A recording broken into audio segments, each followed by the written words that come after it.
Hello and welcome. My name is Rachel Wade, and I'm the founder and creator of Pura Vida Your Life. And I am a transformational coach. And I help people who are feeling lost, stuck in their lives, and I empower them to rediscover their uniqueness so they can live out their most wonderful, beautiful lives yet. So, this week, I would like to talk about, are you looking after your mental health? So now more than ever is the time to support your mental health. Being aware of how life challenges can affect our mental health is vital.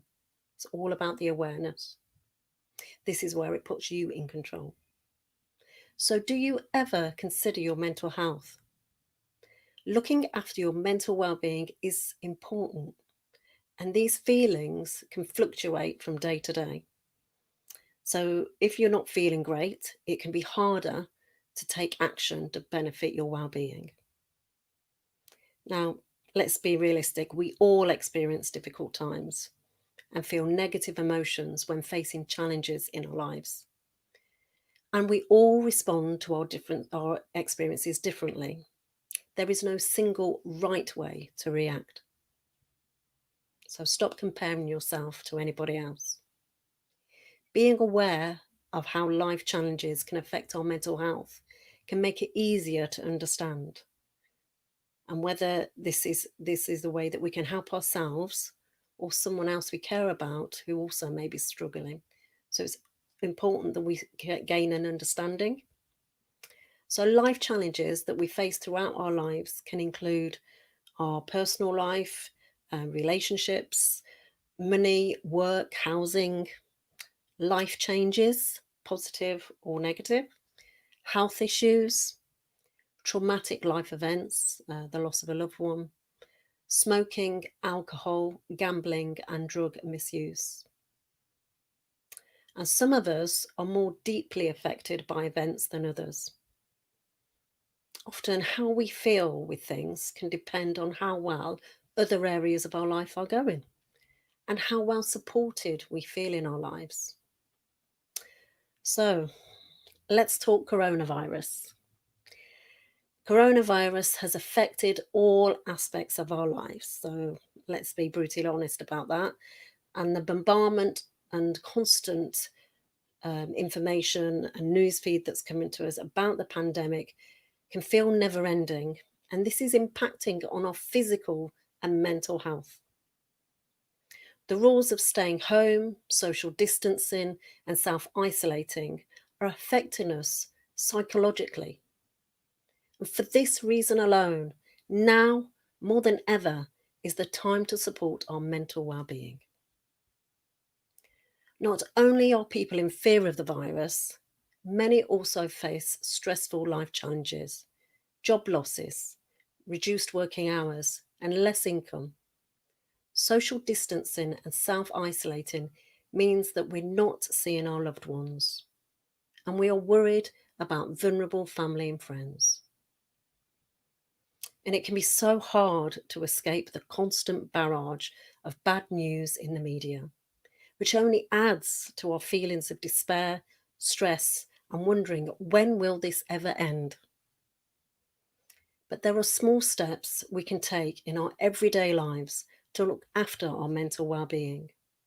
The benefits of taking action to support your well-being are greater self-confidence and control, improved quality of life, healthier behaviors, improved relationships, better understanding of our own health, reduced stress and anxiety, and increased immunity, which we could all agree is probably paramount and important, especially at these times. So, how do you know if your mental well-being needs improving? It's important to have a self-awareness and take responsibility for your mental well-being. That way, you will notice if your mental well-being is slipping and when it's time to take action to give it a boost. So, if you think you're experiencing lower mental health than usual, you might want to ask yourself a few of these questions. Have you been withdrawing and you've felt like not socializing lately? Have you been distancing yourself from family, friends, and colleagues? Have you found your work, sporting, or leisure activities are falling below par and you're not meeting your usual levels of achievement? Have you experienced a significant change in your eating habits, either by having a much smaller or bigger appetite than normal? Have you noticed that you're sleeping more than usual, or find it difficult to fall asleep, or having difficulty staying asleep? Have you found it more of a struggle to take care of your personal appearance lately? So, this list isn't exhaustive or a checklist. And the important thing is that you take action as soon as you notice at least one of these signs. So, when you're not feeling great, it can be hard to know what will help you feel better.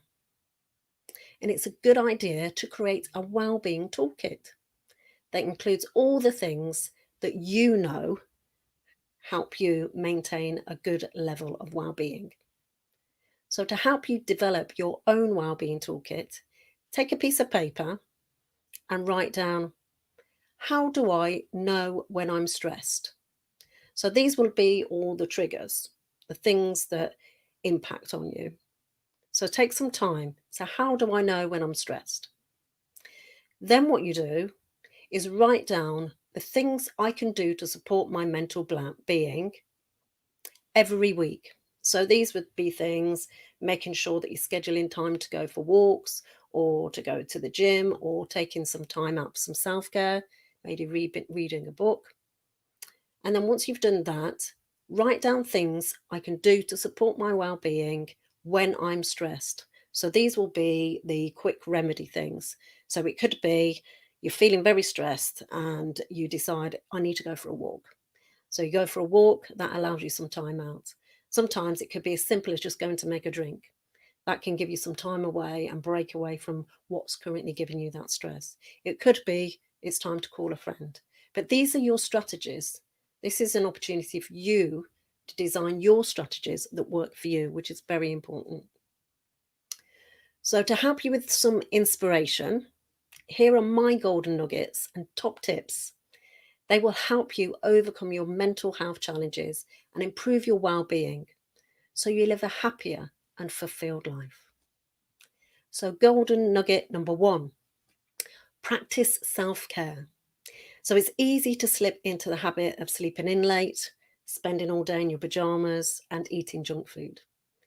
But looking after yourself is essential to maintain your mental health. Even simple tasks such as washing your face can feel difficult sometimes, but they can make a really big difference to the way you feel. So ensure you're in a well-ventilated room. Open the windows, get some air in, and follow your basic self-care. So that's healthy eating, plenty of sleep, lots of hydration, and try to keep to a routine. So my really top tip around self-care, practicing that, is if you often find yourself overwhelmed, then mindfulness meditation might be worth a go. So many people dismiss this technique, believing that it requires some sitting in silence for 30 minutes or 60 minutes of the day, but that's not the case. All you need is a few minutes. So set aside just 5 minutes of your day to practice mindfulness. If you want to feel focused, then you can try setting your morning alarm slightly earlier so you meditate before your day starts. And think about what you want to achieve in that day so it really sets you up for the day. Or if you want to relax, try the evening before bedtime so you improve your sleep. And the important thing to remember is to follow your breath as you breathe in and breathe out, to settle your attention.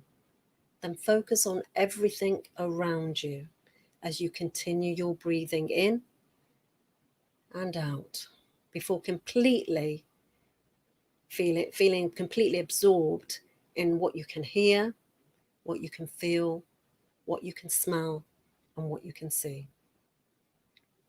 So my golden nugget to number 2 is be active. Get yourself moving. And get moving in the morning, I know, is easier said than done when you feel low or anxious, but it can significantly boost your mood. It really can. So if you feel well enough, exercise is good for mental as well as physical well-being. So one good thing is to find some music that helps boost your mood. And if you're able to, get out into the garden and get some daily doses of sunshine and fresh air. So exercising at home can be simple, and there are options available for most ages and abilities. You don't need to be an expert in any of these. So you could do things like yoga, cardio, walking, running, or cycling. And if you're stuck at home, you could be feeling demoralized about what this will mean for your fitness, your usual routines. So whether you were training for a marathon, which has subsequently been cancelled, or usually enjoy working out at the gym, which may be closed at this time, it can be tough when you feel that you've put your usual routine on hold. So my top tip here around being active is, if you can't leave the house, then the most effective workouts is a mix of body weight exercises and high intensity training. And this is referred to as HIIT. So body weight HIIT workouts are relatively short. They can be 10 minutes, 20 minutes, 30 minutes. So they don't take up much space. And best of all, they don't require any equipment. You just need a little bit of space. And you can find plenty of these online, and they're free, and you can do them at the best time to suit your lifestyle. So number 3 of my golden nuggets is offloading. So distracting yourself and writing down your thoughts and feelings can help to offload any worries and fears that you may be having right now. But it's important to try and keep busy. So whether that means going for a daily walk or learning a new skill, there are plenty of activities you can engage with at home. So these could be things like crafts, painting, reading, cooking, baking. The list is endless. There's plenty. So my top tip here around offloading is, if you feel low, keep a journal. So this can be helpful, a real helpful way to unload your emotions. So take things a day at a time. So planning may have once been an essential part of your life, but projection can evoke fear and anxiety. So why don't you try just going with the flow instead? And if you feel well enough, look at some free online courses to expand your learning. And be kind to yourself. If you don't feel up to doing anything, then that's fine too. It's important to be kind to yourself and recognize when you need a break, and take care of yourself. Focus on your recovery, and you'll get through this. You will. And tell yourself, what I am doing is enough. What I am doing is enough. And be good to yourself. So try to relax and focus on positive things, knowing that every effort is being made globally to bring this situation to a close. But it will take time.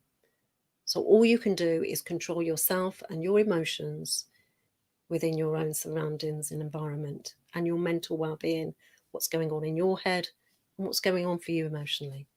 So let's summarize those again. My 3 golden nuggets: practice self-care, be active, and offloading.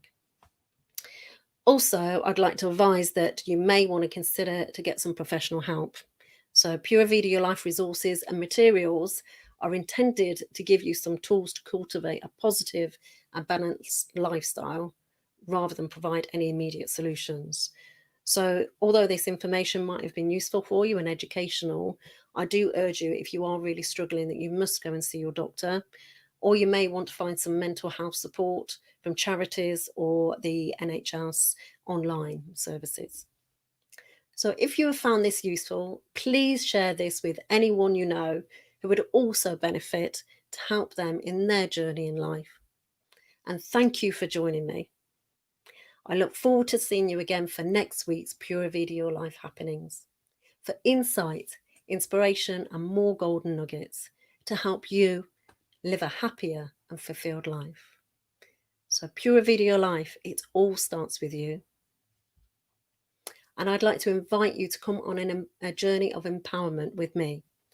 So sign up to discoveries on my website, puravidayourlife.com, to start taking action to improve your life today.